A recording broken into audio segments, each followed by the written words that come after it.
Welcome to Deck Analysis. I'm Angelic Chaos Zero, and for the first deck of the format, I'll explore an option that was given some support from the ban list. Absolute Zero Destiny Heroes. 18 monsters total.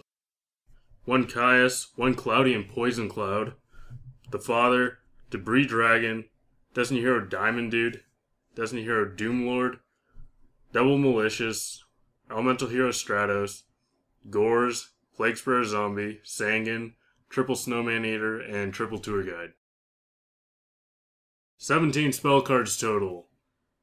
1 Allure, 1 Book, 1 Dark Hole, Triple D-Draw, Heavy Storm, Triple Miracle, 1 Reborn, Triple Space, Double Duality, and Rhoda. 5 staples round out the main deck. A Solemn Judgment, 2 Warnings, 2 Torrential. For Synchro monsters, we have Black Rose Dragon, Gungir, Scrap Dragon, Stardust Dragon. Ixies include Gaia Dragon, Inzektor Exa-Beetle, Leviair, Leviathan, Acid Golem, Utopia, Photon Strike Bouncer, Wind Up Zen Maze, and of course, triple copy of Zero. With Destiny Draw finally back to 3, D-Hero variants come to mind when testing for the new format. Many will try to reanimate the fallen Teledad, but with so many of its components either limited or outright banhammered, it seems to be a subpar choice. Instead, making an absolute zero build looks to be the most explosive and competitively viable method. As previous formats tell us, 5 D-Heroes is usually the most optimal number for 3 D-Draws. Maxing out Malicious is a given, which leaves us with 3 open slots. Since the format and the game in general accommodates Ixies monsters, D-Hero Doomlord is a great option.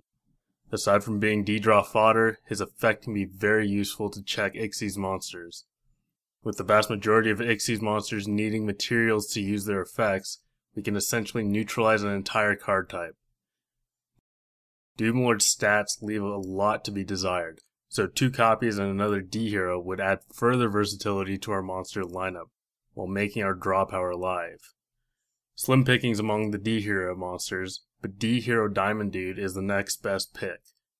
With decent stats and an effect that can take advantage of the high number of normal spells in the deck, he can probably fit the bill. To complement the 2 Malicious, Plaguespreader Zombie was added. Plaguespreader has the unique ability to make an otherwise dead Malicious live. It isn't uncommon to have a Malicious engrave, then draw the second copy. Instead of simply hoping to draw into Allure or another Destiny draw, you can special summon the engraved Plaguespreader by placing the drawn Malicious back on top of your deck. This makes your graved Malicious live.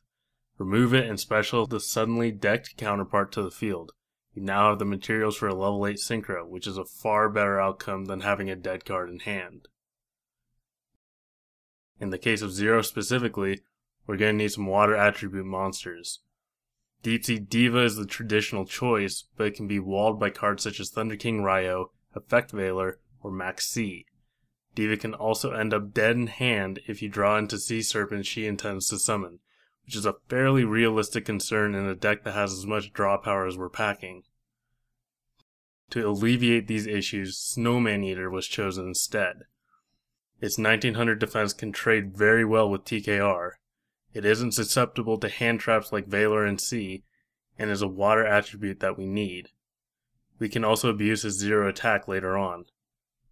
For the sake of providing enough zero materials, as well as a generally synergistic defensive core, we'll max out Snowman to 3 copies. With all the D-Heroes being dark, the Father is a natural fit, being a quick and easy boss monster. Of course, 5 Darks isn't enough to consistently support Dark Armed. To bolster the dark count and add further synergy, Tour Guide from the Underworld is a great choice. She ends up being a 1-card rank 3, which is very powerful in and of itself, and one of the reasons why she was semi-limited.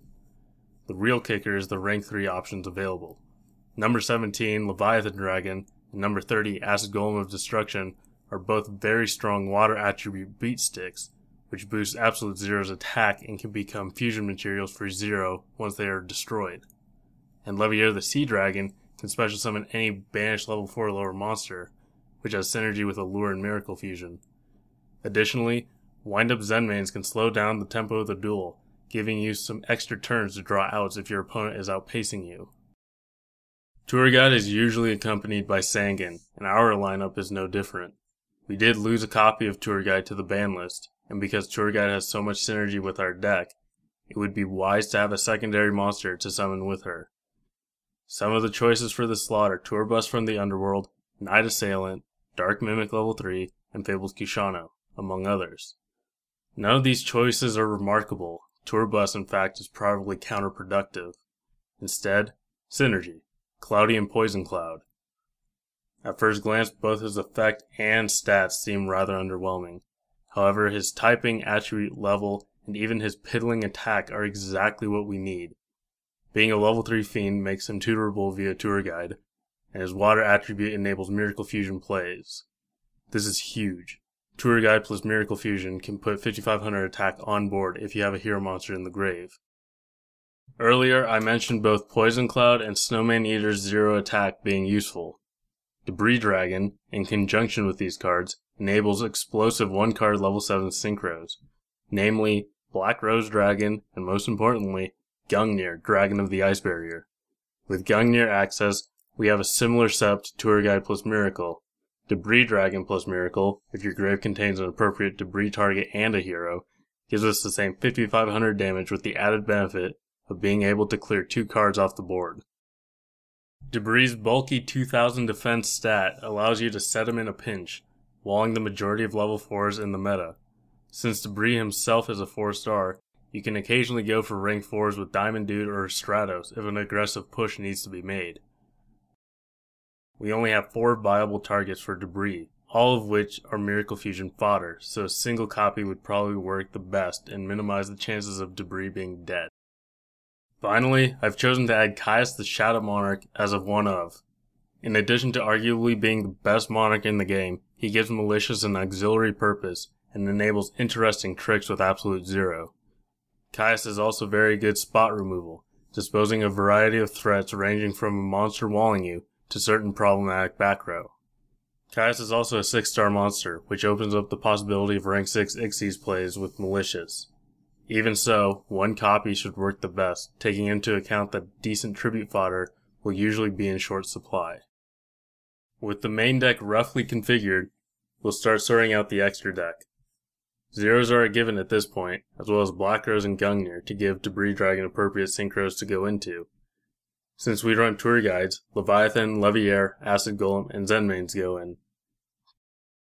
Caius enables rank 6s, with Inzektor Exa-Beetle and Photon Strike Bouncer being my go-to 6s. Gaia Dragon the Thunder Charger lets you get some extra mileage out of a used up Exa-Beetle or Reborn rank 5 or 6. Plaguespreader needs some synchros to go into as well, so Scrap Dragon and Stardust Dragon are great level 8s that can give fantastic options to Malicious, and round off the extra deck. What we've constructed is a rather explosive, consistent Tier 2 D-Hero variant. Its downfalls usually lie in the fact that the deck is a combo deck. Not many plays are standalone, and need other cards to actually be executed. While countermeasures were added, Zero Hero ultimately finds its home fairly high in Tier 2. Most of the other Tier 2 decks I make tend to be fun to play, and Zero Hero is no different.